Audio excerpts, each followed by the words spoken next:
Mga iga, nakatanggap ba kayo ng mga chat mula sa hindi nyo kilala at sinabing employer sila? Tapos ang alok simpleng task daw kapalit ng pera. Babala. Yan po ay scam.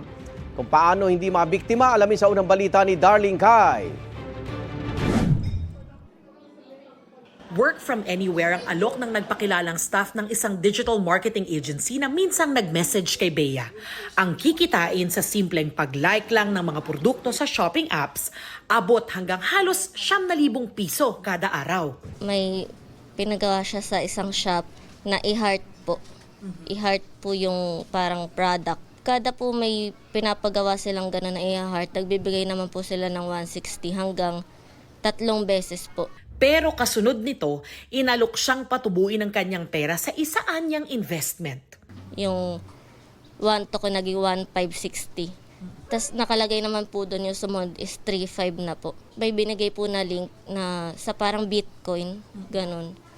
Doon po yung para mag-i-invest, lalaki daw po yung pera doon. Dahil malaking tumubo, nangutang na siya para makapaglaan ng mas malaking pera. Pero di na ito ibinalik at blinak na siya ng kausap. Natulala po ako nun Natulala po ako kasi yung 6K dun sa 9,800, inutang ko lang din po yun. Kala ko kikita ako, mas nalugi pa pala. Mahigit 38,000 pesos naman ang nascam mula kay Pearl sa pareho ring modus. Mas professional sila, Ma'am Darlene. Ang galing nila magsalita. Kumbaga, madadala ka talaga. Sakto, Ma'am Darlene, kasi that time talagang naghanap din ako ng side hustle. Nagmakaawa pa siyang maibalik ang 38,000 pesos pero hindi na siya pinansin at blinak. Ayon sa Presidential Anti-Organized Crime Commission o PAOK, task scam ang modus. Pasasakayin ka Kunyari, mga gagawin mo para kumita ka, di ba?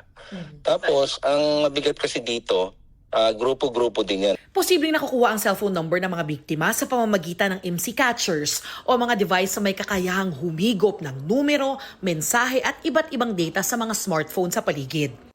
Kukunin nila yung mga cellphone numbers, tapos ite-text blast nila ngayon. Pag nahagip yung phone mo ng mga ads nila na yon at ikaw ay naengganyo, doon mapapasakay ka na at sigurado madadali ka nila kung tutuloy-tuloy mo yung task scam na ibibigay sa'yo. Maaari ring nakuha ang mga number mula sa mga dating na-click na phishing websites ayon sa CICC o Cybercrime Investigation Coordinating Center.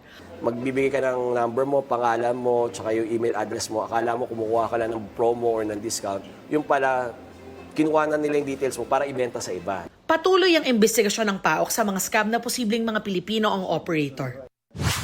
Para raw sa mga naghahanap o maghahanap ng trabaho, wala raw sino mang lehitimong employer ang manghihingi ng pera mula sa inyo kapalit ng trabaho.